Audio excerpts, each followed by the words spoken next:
What is up, guys? Welcome back to another episode of Quick Dive. This is Quick Dive number 10, and we will be going over episode number 10 already? and 6. Yeah. Falcon the Winter Soldier. We're getting old. Yeah. What's good? I love it. I love it.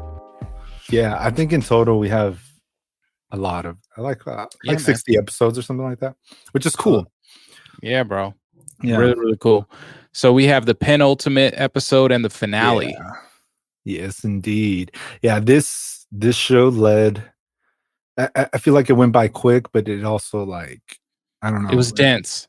It was dense. Like I don't know. It's hard to describe. Like I like the outcome of it and the way it came about.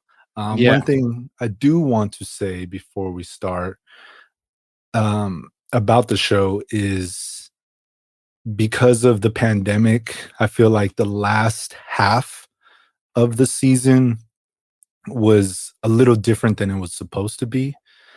But even given that, I feel like they worked with what they had really well. You know, I feel like Marvel still was able to figure it out, especially with Disney helping them.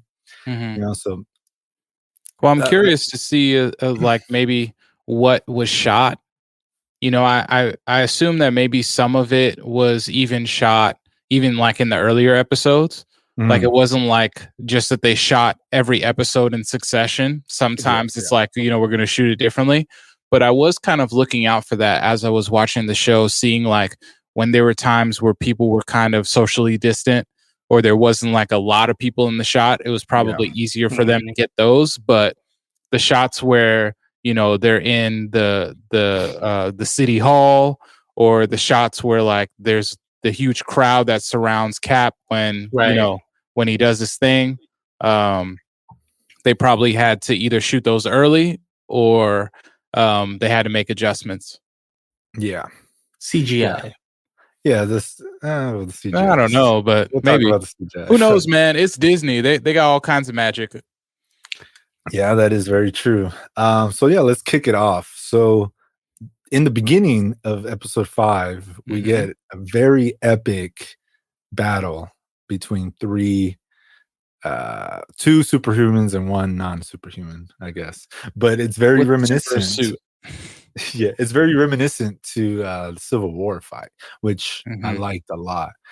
Just the whole scene of John Walker like running away from killing that kid. Was he a kid or that man? I don't know. Yeah, one of the flag smashers. Yeah, and he just runs away, and I don't know. He regrets it, but he also doesn't. He doesn't. It's all the emotions running through his veins. It's the anger. It's the grief. Serum. Yeah, it's also the serum. You're right. Yeah. Well, just as a soldier, you know, when you lose your partner, I'm sure that takes a toll on you because you're trained to not overreact, but once it actually happens, you start second guessing your decisions that you made leading up to it. He was kind of like saying like, no. Yeah. You know, that kind of thing. So I should have listened to Lamar. Yeah.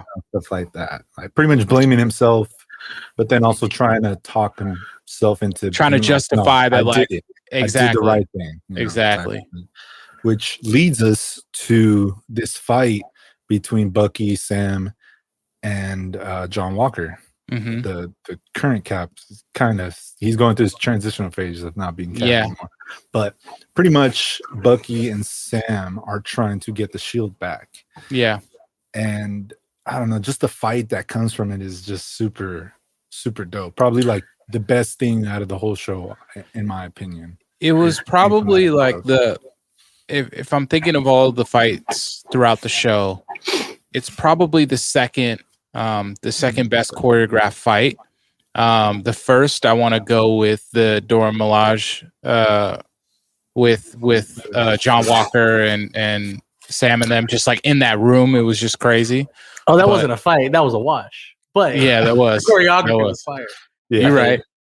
But yeah, you know, it was really cool, and Sam was trying to use his vet skills of just saying like, hey man, like this happens, it's not your fault, it's the heat of the battle, Like those are probably words that he said to soldiers over and over again to kind of help them with their nightmares or help them with the things that they may have regretted that they've done in the name of the country. But ultimately Sam knows that, hey man, you can't just like continue being Cap after something like that. So you're going to need to give up the shield and turn yourself in, and whatever gets done, you may not get arrested for what you're doing, but you definitely can't continue. And John Walker doesn't like that. Yeah. It's just crazy how all of this unfolded from just Sam giving up the shield in the first place. It's almost like they created the U.S. agent. Well, it's a lot of moving pieces. I would say moving shields. It's a lot of moving pieces. That too, because it just added on to the mess that was already coming their way with the Flag Smashers. You know what I mean? Like everything else was inevitable. Just the fact that John Walker decided to be John Walker or / Captain America at the wrong time, or with the outcome of the show, it could be it's the right time. Honestly, if that never happened, they wouldn't have been able to predict the Flag Smashers. Like that would have just happened anyway, and Sam would have been super late, to that whole thing, because even though he was trying to track him, without John Walker being Cap to push Sam to find out what needs to happen before an like inexperienced person does something that they'll regret, which he ended up doing, and not really Sam didn't fulfill that because he wasn't Cap, and that was kind of like the reason why he took it on, because it's like, damn, like I did all of this, and if I would have just accepted being Cap in the first place, none of this would have really happened. Yeah, I think from him not being Cap, he realizes that there is a lot of gray area afterwards, because I remember in an episode, he's like, you can't go to certain places because you're employed by the government, but we're free agents, so we can do whatever. But as the show goes on, you notice that the GRC and the government doesn't have as much power over Cap as he thought they did, which leads him to him eventually trying to get the shield back and become Cap and not even become Cap. I think at first he did get the shield because he wanted it to give it to Isaiah Bradley, because that's what it seemed like he was doing. Because after this whole getting the shield back and all that, he went to go see Isaiah. Yeah, he went to go see Isaiah and pretty much tried to give it to him, and Isaiah was like, I don't want that. Get the thing out of my face. What am I gonna do with that?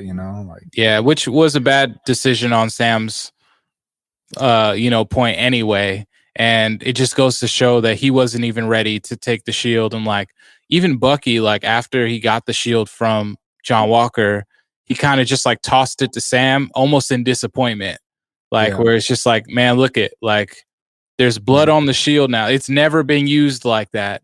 And it's all because you gave this thing up, but you're the guy. So here you go, and it was really powerful. It was really powerful. So I thought that was pretty cool. And then, so fast forward, John Walker's arm gets broken. He gives up the shield. Just crazy. Sam takes it over to Isaiah. Isaiah's like, nah, I don't want it. Away from me. And Sam gets the truth of, which is the name of the episode. He gets the truth of why Isaiah feels the way that he feels.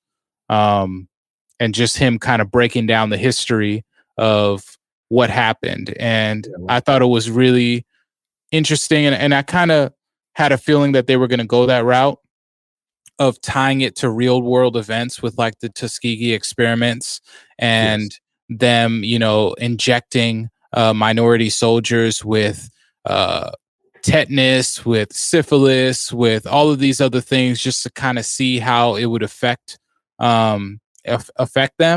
And if we take that into a Marvel realm, it's like, hey, we're gonna inject you with this super soldier serum that we're unsure is cleared, but is unstable, but we're gonna give it to you. And Isaiah Bradley talks about that all of the people who got it, the 20 African Americans who received it, he was the only one that was left because they all either went crazy or got killed. Yeah, no, I really want to see more of that. If hopefully there's some type of movie or another show that digs back into that goes through Isaiah Bradley's experience through through it. I feel like it can show a lot more. I mean, I think at the end of episode 6 in Bucky's notebook, he has the name of the Red Guardian in it. So it's crazy how many people really Bucky fought. Yeah, it's crazy how many people, I didn't know that. That's hard. Yeah. It's crazy. It's crazy how many people Bucky fought. Yeah, to get to where he is, like his past is so lengthy. He really went through so much. He fought the Red Guardian. Damn, that's crazy. I'm sorry. that you just dropped a bomb on me right there. That was hard. Yeah, supposedly they fought like in the Gulag in Russia or something. So, not the Gulag. So maybe we in the upcoming Black Widow movie, the Black Widow movie. So this had a lot more ties to Black Widow than we originally thought. And we're probably not going to get a lot of that until Black Widow, and maybe even Loki. That's probably why they kept pushing it back. They're like, we need to set this up before we can even put Black Widow, because then Black Widow's not going to make sense. Right. This is going to show up. So it makes sense why they push it back. They have their reasons. Also because of the movie theaters being shut down and they want to make their coin. So, but it's really interesting because the Red Guardian is a super soldier. So they have that Russian super soldier serum that they're going to do a little backstory with. I believe that Black Widow has a type of super soldier serum in her and the other widows. So this could mean that Taskmaster has it himself or herself, whoever's playing Taskmaster. And then also Contessa, Val, De Allegra Fontaine, aka Madam Hydra, she's going to make an appearance in Black Widow as well.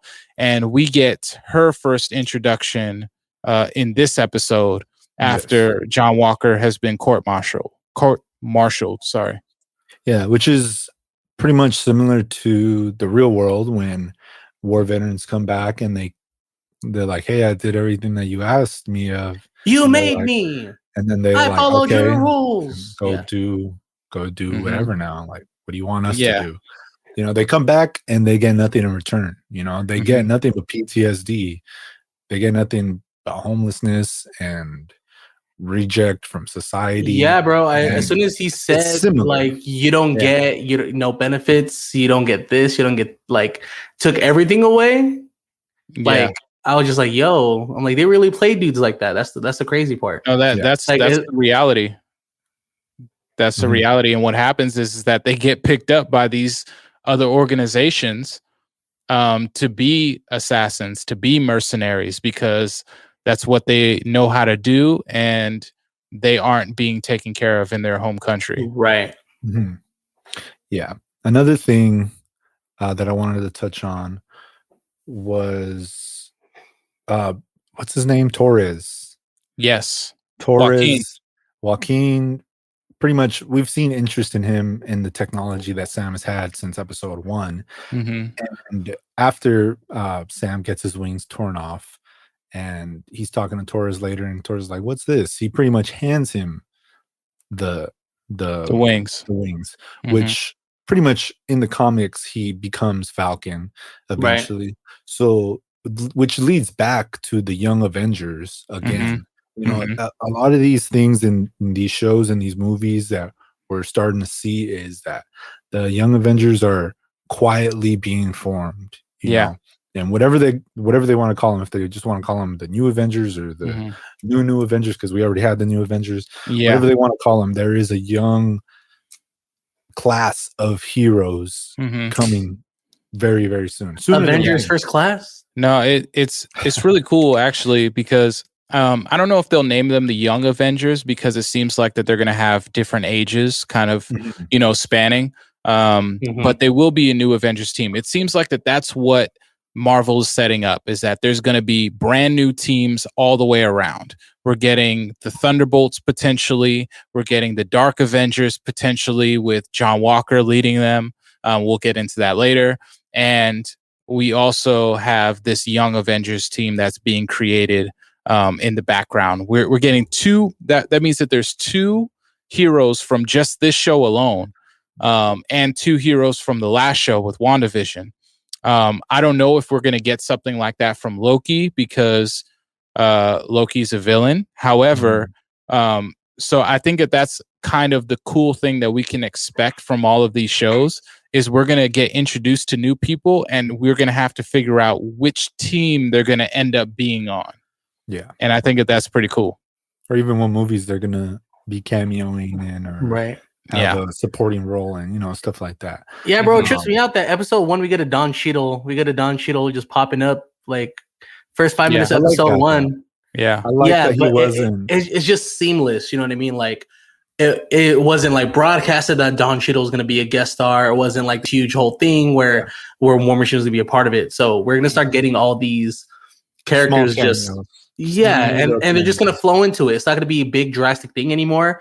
It's going to be, this is the universe. All right. It's commonplace for War Machine to be in the room with the whole court. And you would get that in comics too. People would just show up and you're like, whoa, like that's what was so crazy about turning the page and seeing somebody that's there, and they're like, we want to do the same thing with these shows. Like, I don't know when Bucky's going to pop up next, but I feel like maybe Black Panther 2, he might show up, or in Black Widow, he might show up. Like it can all happen. So it's, I just think it's really, really cool what Marvel's doing right now and how they're setting it up. Definitely making us love these characters more. Like, absolutely. Without this show, it would have been like, it wouldn't have been weird, but I just love that they fleshed out Sam getting to be Captain America instead of him getting the shield and then it's like, I'm Cap. No, nothing else matters. Yeah. Like, it's a road to getting there. Obviously. What's the name? The original Cap, I'm totally drawing a blank. Steve Rogers didn't know how difficult it was to get the shield passed down. He thought it was easy as here's the shield, you're the next Cap. Especially not knowing, giving, like Bucky said, he didn't know giving the shield to a black man was gonna be this hard. Because Bucky comes from a different time. He comes from a different time. And I like that, Sam had to work to earn that shield. I love the training montage that they threw in this episode. Like, you can't just throw the shield and it'd be cool. Like, you can toss it and maybe get it back. But like when you're actually trying to hurl it at somebody and use it to its full speed, it was kind of showing like, hey, that's not easy. Like when that thing ricochets back, and you don't know how to catch it, like it'll take your head off. Yeah. And that's where I give John Walker credit because he was really good at using the shield, like everybody's like, oh, like, that's not my Cap. But he was really impressive compared to seeing this training montage and Sam is struggling. And I mean, like, I think we were talking earlier, Narik, and Sam still needs a lot of work in training. He needs more fight. Yes, he needs more fighting training for sure. And I don't know who he's really going to get it from. I'm pretty sure that when he was an Avenger, in my thought process, the people who were training him was probably Cap and Black Widow. As far as fighting was concerned, they probably trained all of the Avengers in some sort of hand-to-hand combat. But without them, he needs some martial arts training bad. Yeah, I know. Most definitely. Just military or Navy training is not going to be enough. Why need arms when you have wings? Wings and guns and goggles that tell you where everything's going to be. Yeah, I mean, he doesn't need superpowers, but he does need to, like, just the hand-to-hand combat. Like, I saw a lot of times in the show where he was on his back while everybody else was still fighting. You're right. Yeah. That training montage just showed him working on his cardio. It was great. It was great, and it was reminiscent of Steve Rogers always getting back up. That was the thing. And Sam, later talks about that's his superpower is just never giving up, continuing to move forward. And that's all that Steve was looking for in somebody, was someone who wasn't going to give up when the chips were down. And push forward. And we got to see that in the training montage. And I just thought that made total sense. It made his evolution into Cap more believable. And I think was really cool for the character. And then we have Bucky. Bucky having to still come to terms with him being the Winter Soldier, him trying to figure out who he is, and right his wrongs, trying to figure out what to do then. And this is where we get another glimpse of Sam and Bucky when they're playing catch with the Shield. Sam really has like that heart-to-heart, tough love talk with Bucky and saying like, bro, like the truth, right? You have to make a name for yourself. You can't rely on other people to tell you who you are. And that's a lesson for everybody. Everybody who's on this planet. Like, you cannot let the validation of others be the thing that tells you who you are. You have to own it. And I think that's part of the reason why it's like, I'm running away from the Winter Soldier, but it's like, nah, bro, you are the Winter Soldier, but just make it mean something else than what everybody else thinks that it is. And, I wish that we got like a similar montage of Bucky kind of like making amends with like other people more than the person that they showed, in the beginning of the show. Yeah. It would have been pretty cool to see that. Yeah. I want to know, because he did cross off the Red Guardian's name. Like, did he go to him then, or like what was the whole? Yeah, did he just get him on the phone? Is he still alive? Like, did he just cross him off because he's gone? Like, we don't know because we haven't seen Black Widow. Yeah. There's going to be a lot of implications and a lot of things we didn't know before for Black Widow. Another thing that was shown in episode 5 was Zemo going to the raft. Yes, and the Wakandans taking him, which I think in the previous quick dive, Narik said that he was gone with the wind, which I thought he was too. Like, what's the point of being captured? But I think Zemo himself knew that, I have nowhere to run. Like, they're going to be hunting me down and I'm going to have to be looking over my shoulder the whole time. So he went to the one place where he can, embrace just being there and remember why he's in that position in the first place. And that's when Bucky and the Wakandans and the Dora Milaje pull up and be like, look, man, you're going to the raft. But what was trippy was I really thought Bucky was going to shoot Zemo. Oh, yeah? Yeah. I just remember in the trailer, the bullets falling, and I didn't know what that meant. Like, I didn't know if it was like somebody emptying a clip, like not emptying the clip into Zemo, but like, emptying out the gun when they had it pointed to him. So when I saw that scene kind of unfold, I was like, oh, okay, this is the scene from the trailer that we're going to see. So when I recognized that, I didn't think that he was going to kill him. Damn. That's crazy. Yeah. I don't remember that. I wish they hadn't shown that then, I mean, obviously they needed more promo because, the show got delayed and they're like, well, we need to roll something out to get people interested. So it makes sense. But it's so crazy to see the Dora Milaje take him to the raft instead of taking him back to Wakanda. Yeah, I feel like that the Wakandans didn't want to deal with him. I feel like the Wakandans are still kind of recovering. We don't know the state of Wakanda since the blip, or what's going on. But I could imagine that they're just like, we don't want this headache. Like, go drop him off at the raft. We don't want him here. Like, they don't want anybody who's not supposed to be there. Like, So it's either we're going to kill him or we take him to a place that he'll be under wraps. Yeah, because imagine Zemo in Wakanda and then he escapes and gets all that technology. It's over, bro. It's too much. It's too. He's too smart to have that kind of access. So they were like, "You're not staying in Wakanda," because even if we think about it, Zemo more of a luxury. I mean, Zemo never went to Wakanda in the first place. You know what I mean? And like, he doesn't technically know where Wakanda is or what that it involves in. The best, like the most, or I would say like the closest that he's been to Wakanda is getting into that ship, like when they were walking him back, like he was in a Wakandan ship. So I'm sure his mind was like, oh, this is crazy. Oh, this should fly. I want this. I need one of these. Like I'm supposed to be rich and I ain't got one of these. Hold on. Yeah. Yeah, no, I really want to see what comes of the whole Zemo thing on the raft. Obviously, we know we've been talking about a lot of the Thunderbolts or the Dark Avengers, with Thunderbolt Ross being the pretty much the guy who's at the raft in control. So we'll see what that comes of, and if it pops up again in Armor Wars.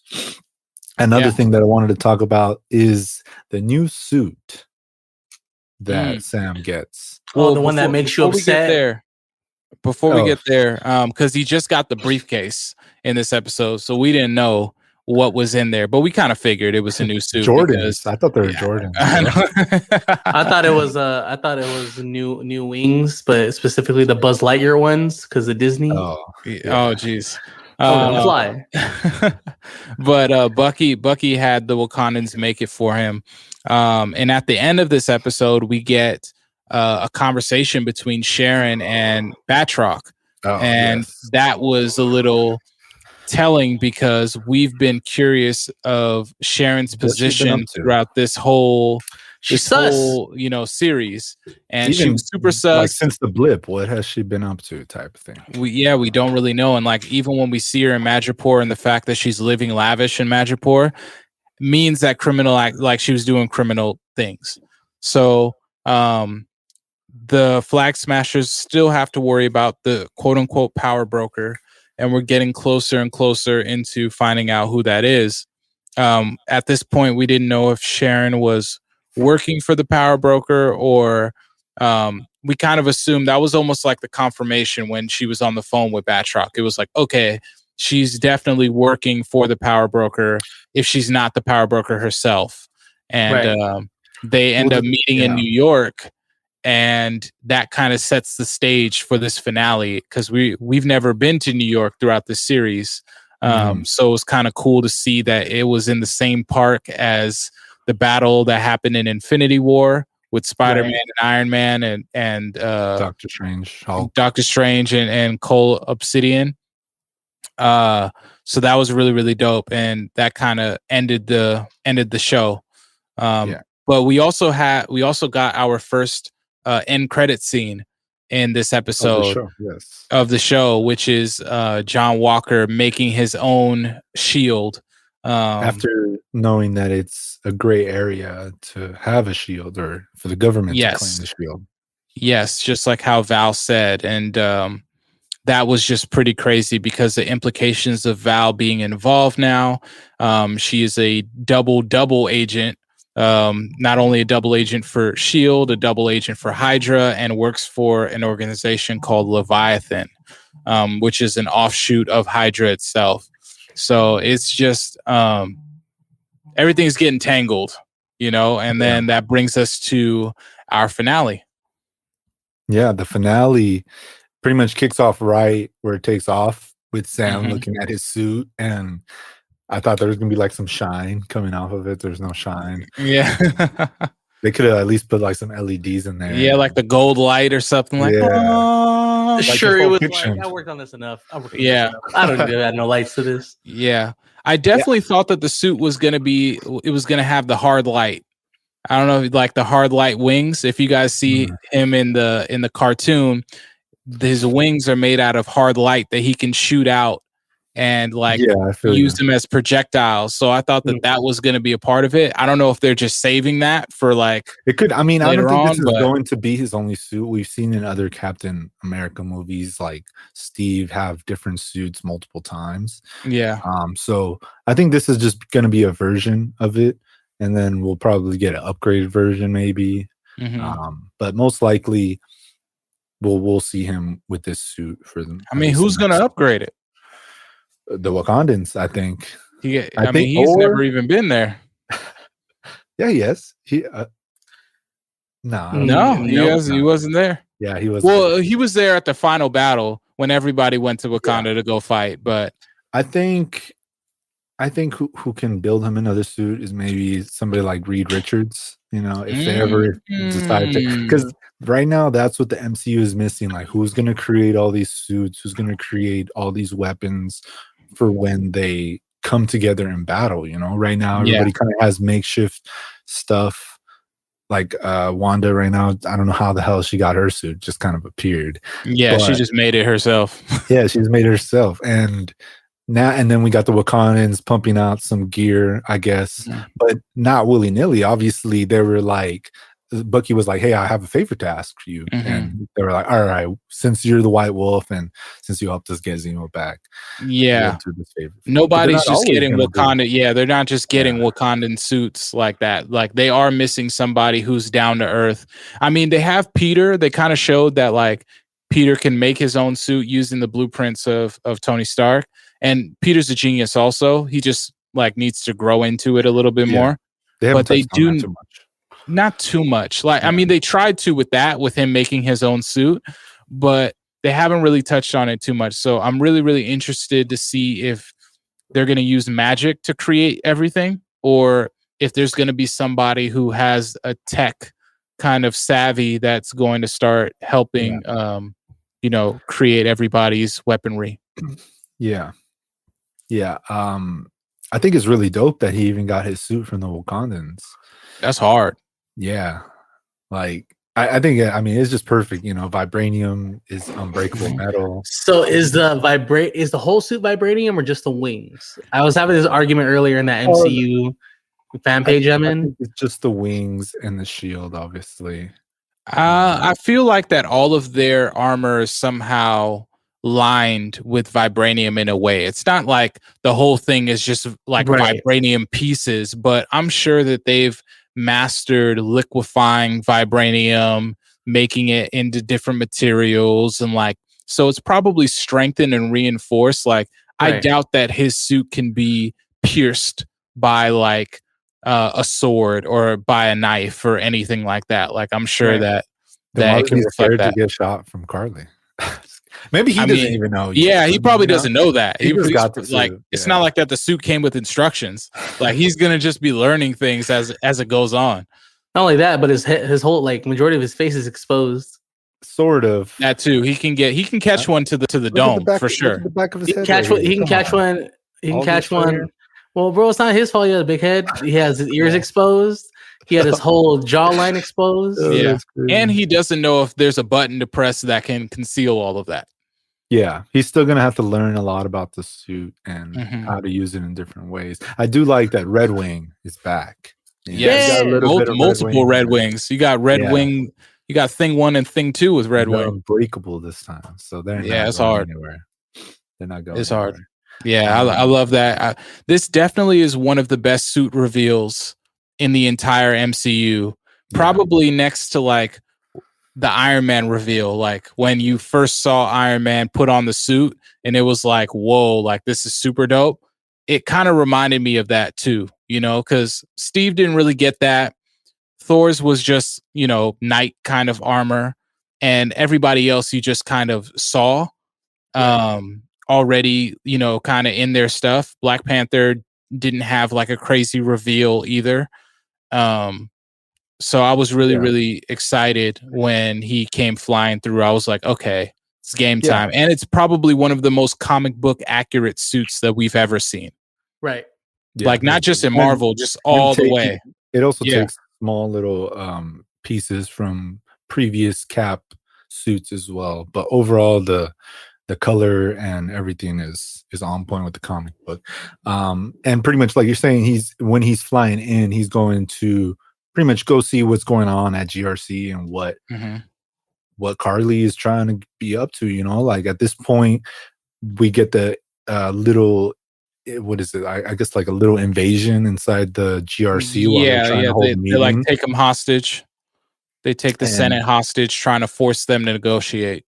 Yeah, they pretty much, and obviously it fails, but along the way, we get a recruitment in the show, which I did not see coming. I did not think Sharon was going to show up, because after sending Batroc, I thought that was her inside. But even Batroc didn't even know who Sharon was. He's just answering these calls and like, all right, as long as you pay me, I will be there type thing, And I think Sharon was there to make sure, you know, whatever happens, like it goes down the way I want it to, you know, which I still don't even think it went down the way she wanted it to.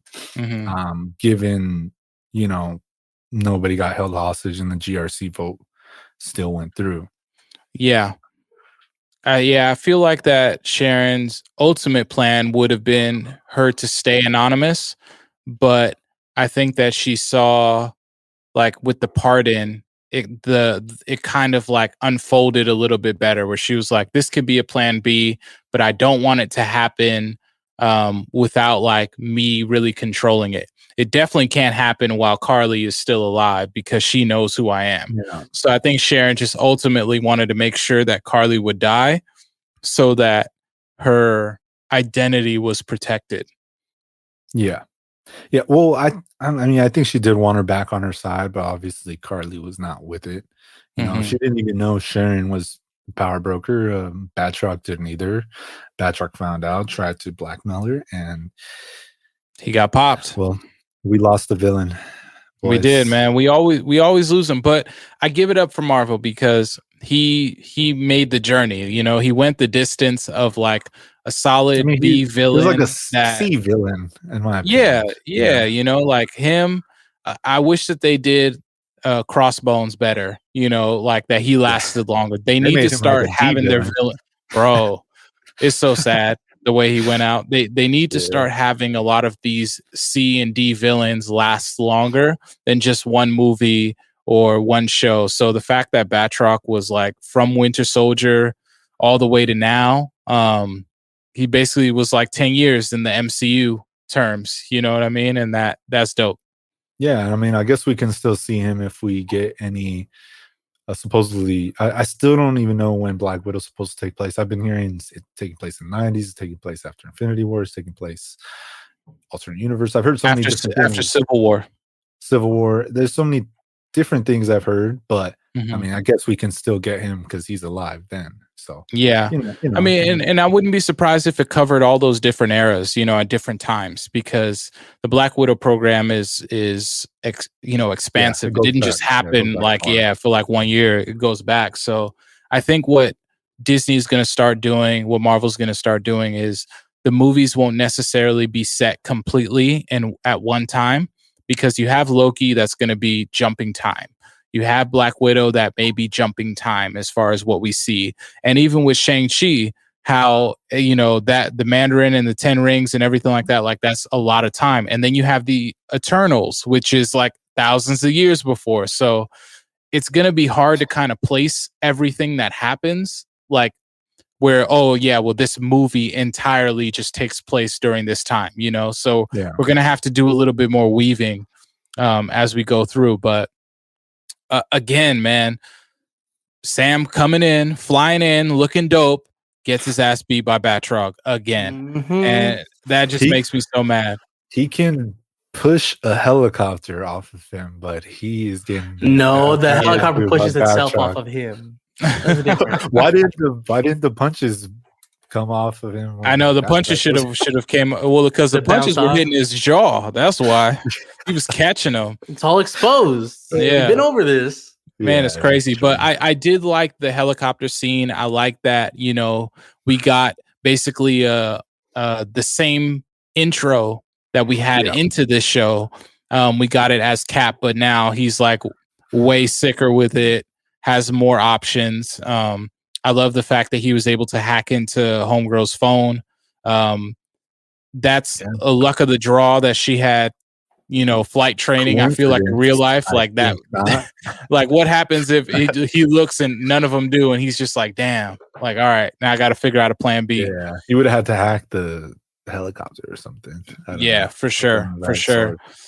But he does the rescue, and the Flag Smashers, they get the people that they need to get in the car, and they start evacuating them.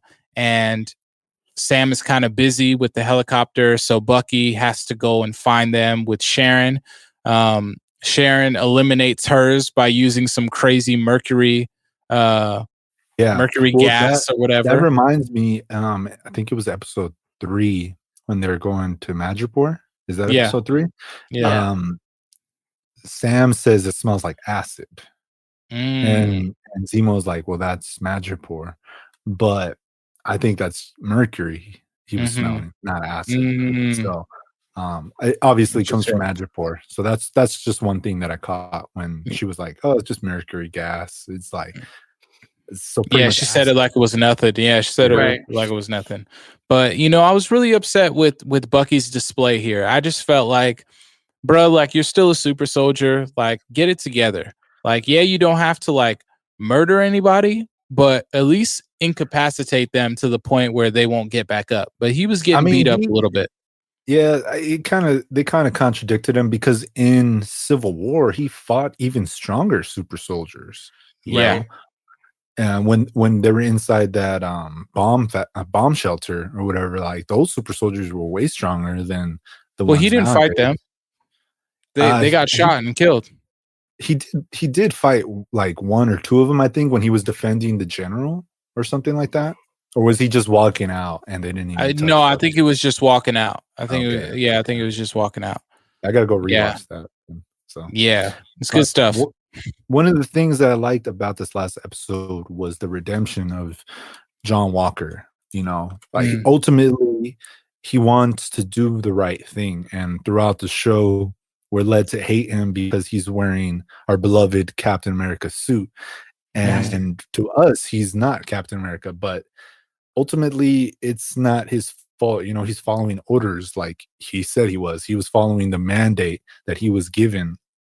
So at the end, him showing up and still trying to prove that, all right, I'm doing this for all the right reasons. Like, I'm not here to stop Falcon. I'm not here to stop Bucky. I'm here to fight you, Morgenthau. I'm here to finish what we started and what you did to my friend, technically, pretty much. So I do love the redemption of him and how he was actually fighting with Bucky, or Bucky pretty much saved him from being killed. I thought that was pretty cool because they know, like, you're not the enemy. You're here by my side trying to help me. Like, I'm going to help you too. Like we got to help each other. Yeah. In the heat of battle, it's like, this is the heat of battle right now. We may not have the same motives, but we got to make sure that this works out. So we get a little redemption for John Walker. We get some awesome Cap display of him, either saving the pilots or saving the actual truck. And Bucky also saves somebody, and he gets thanked for it, which is probably the first time that Bucky has ever gotten thanked for saving somebody since he was like in the war back with Steve. So that was pretty cool to just see that. And then we get down to basically the climactic reveal that Sharon is the power broker. And she shoots Batroc and Carly shoots her. But this isn't seen by Falcon or Cap at this point. And Cap ends up fighting Carly, but not wanting to actually attack her until he gets disarmed, beat up, and about to get killed. And Sharon shoots Carly. And Carly could have easily said, she's the power broker before she died. That's too much. Because to Sam, he doesn't really know who the power broker is. He heard the name once, but to him, it's nothing. Like, what is he going to do? She could at least said like watch out for her or something like that. She could have been like, she's not who you. She's not who she says. Maybe she not. is. She's the power broker. That's too. It's too corny to me. Like, man, but I was just really mad, bro. She's like, this bitch up.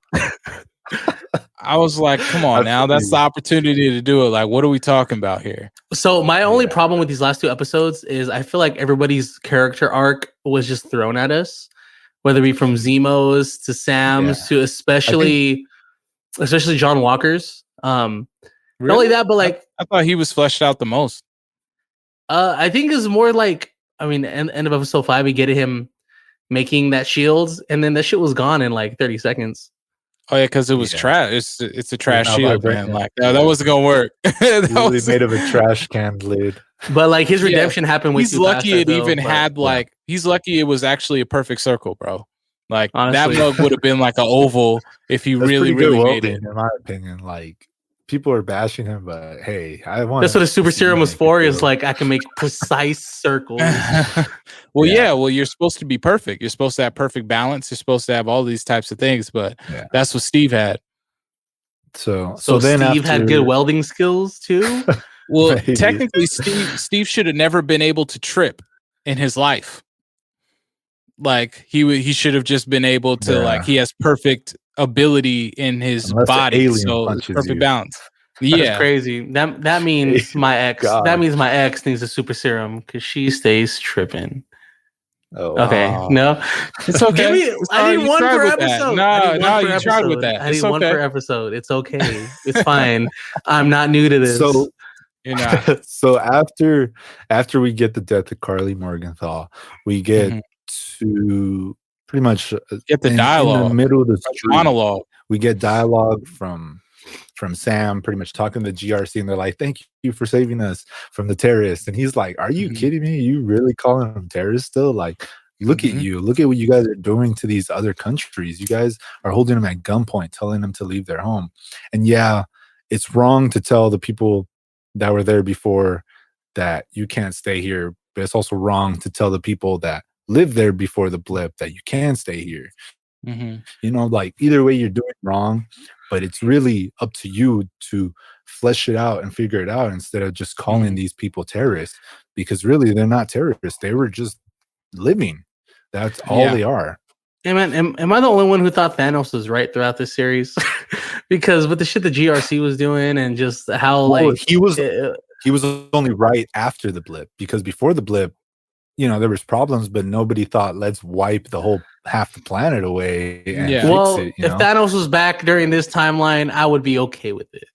And he gets a little nod, you know, within Sam's speech of saying either you're an insane god or you're, you know, a teenager who just wants to be in this world. And the speech was probably the most potent piece of dialogue that we've seen from the MCU as it pertains to our world right now, and just talking to the people who are in power, you know, and that's what a Captain America would do if he was in this world. You know, that was what Marvel had to kind of figure out, because Steve Rogers is America what it should have been, you know, and that's why in Winter Soldier he was like, this isn't like safety, this is fear, like this isn't what we try to do.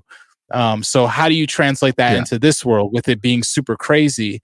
And Sam had a very, very potent dialogue. Black Captain America. That's what I was going to say too. You know, to the nation for the first time as a Black Captain America. Exactly. You know, not Black Captain America. It was great. It's Captain America. You know, pretty much because that's, you know, on the part it's like, hey, it's Black Falcon, and it's like, nah, man, that's Captain America. That's Captain America. Yeah. And that's just a huge mantle to hold.